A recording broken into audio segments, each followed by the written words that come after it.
एक गांव नाहरपुर में 4 छोटी लड़कियां खेल रही थीं, जिनके नाम रमा, बिमला, पिंकी और बिन्नी थे। वो चारों लड़कियां खूब मस्ती करती थी।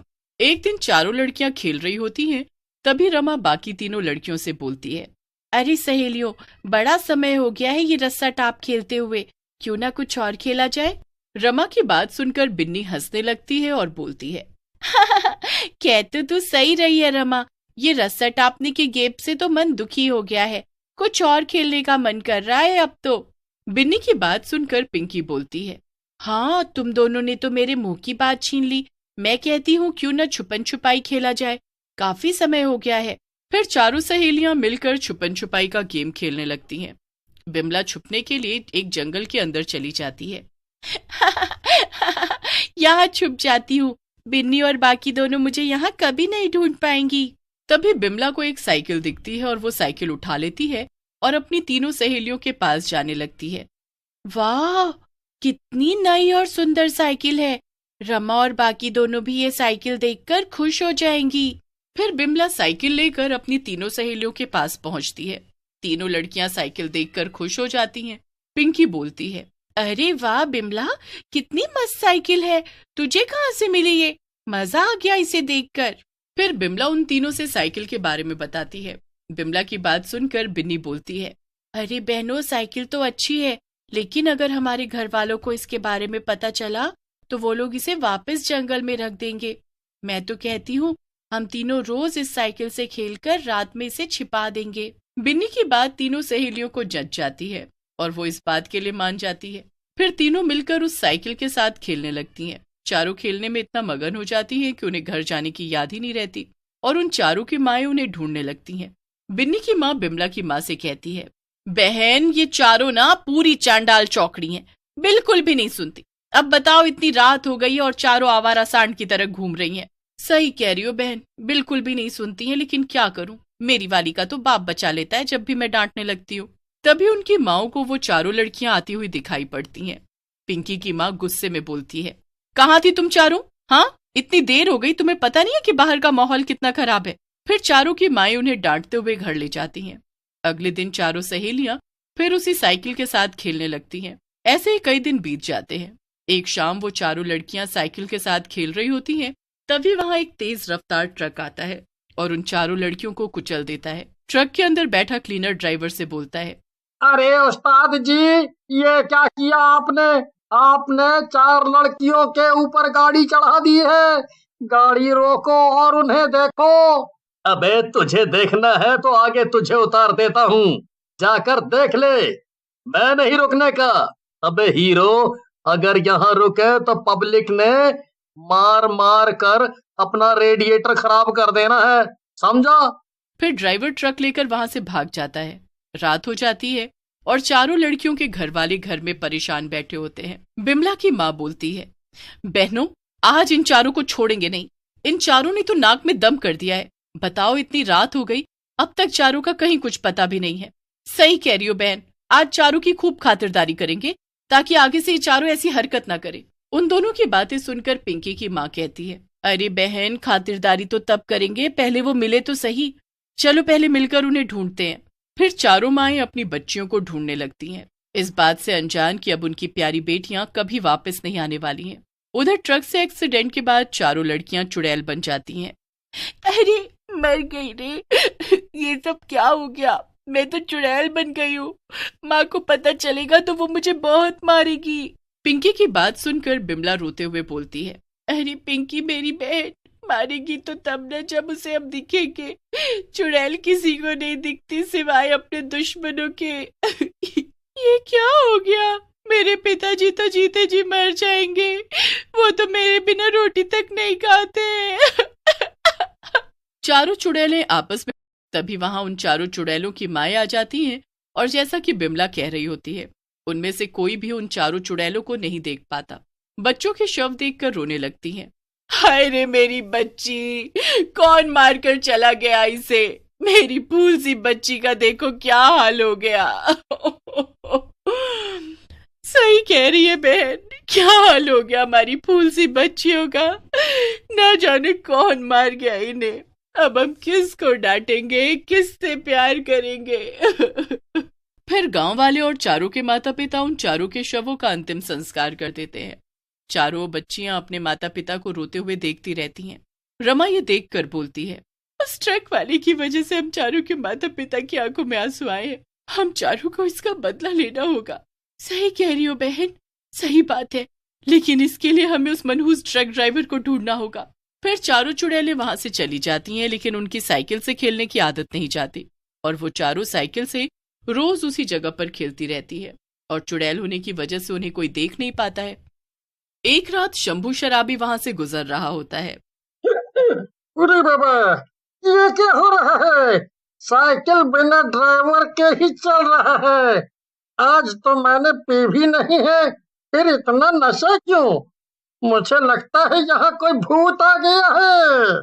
ऐसा कहकर शंभू वहां से भाग लेता है और गांव में जाकर लोगों को बताता है, लेकिन गांव वाले उसकी बातों को मजाक में उड़ा देते हैं। फिर सारे गांव वाले वहां से चले जाते हैं, लेकिन चुड़ैलें वहां पर आती रहती हैं और किसी न किसी गांव वाले को साइकिल चलाते हुए दिखती रहती हैं।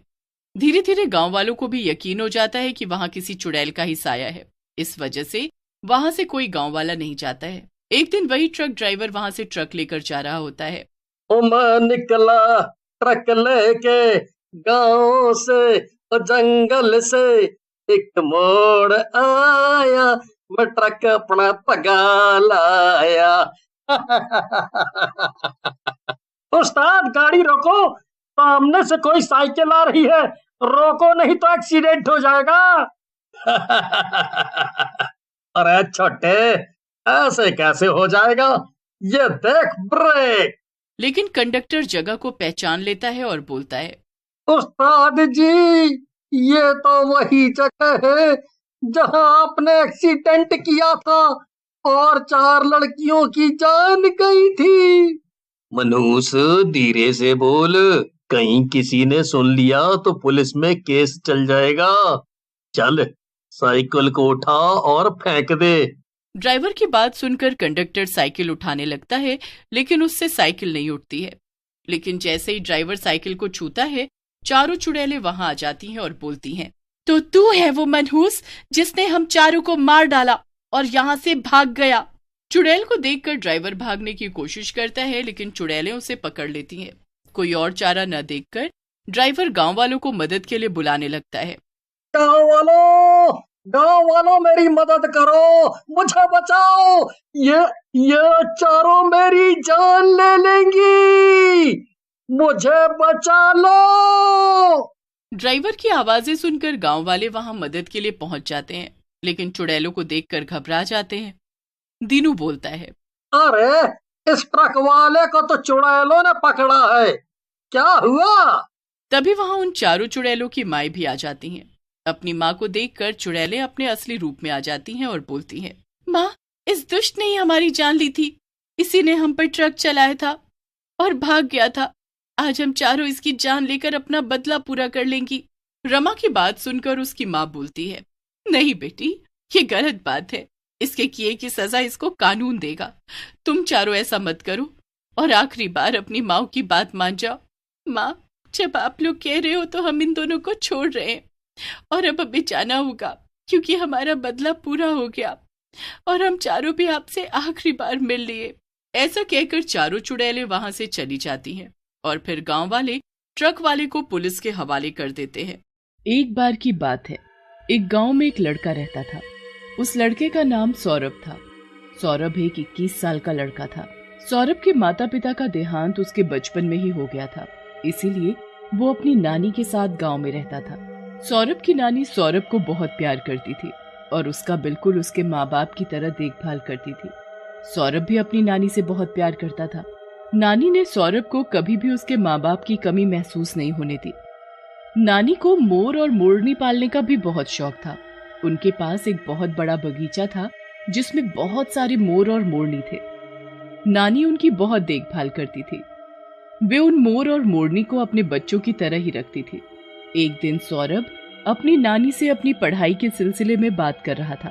नानी माँ, मुझे अपनी पढ़ाई के लिए देश के बाहर पढ़ने जाना है।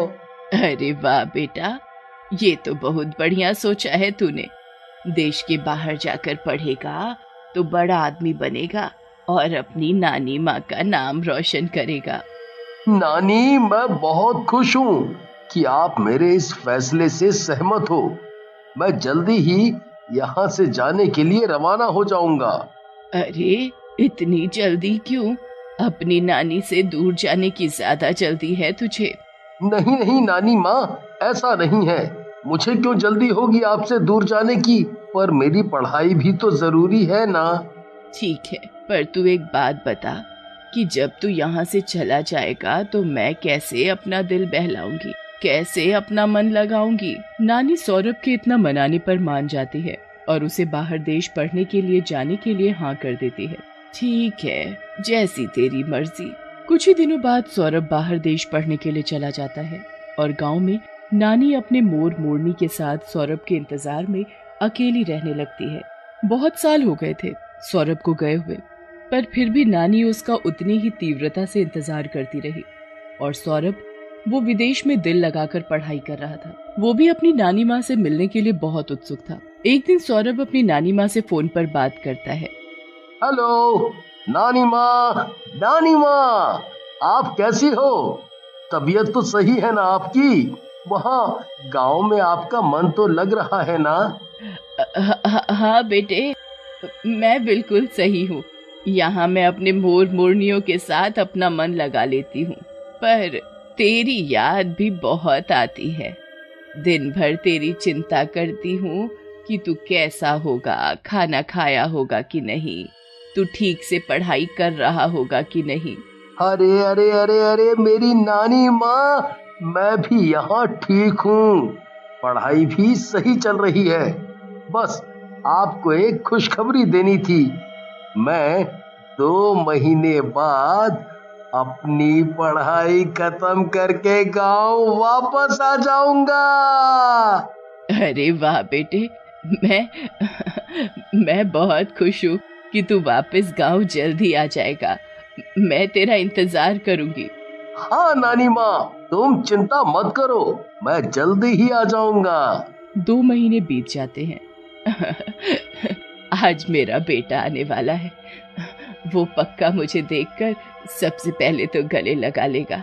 जब वो आएगा तो उसे ढेर सारी स्वादिष्ट स्वादिष्ट मिठाइयाँ खिलाऊंगी।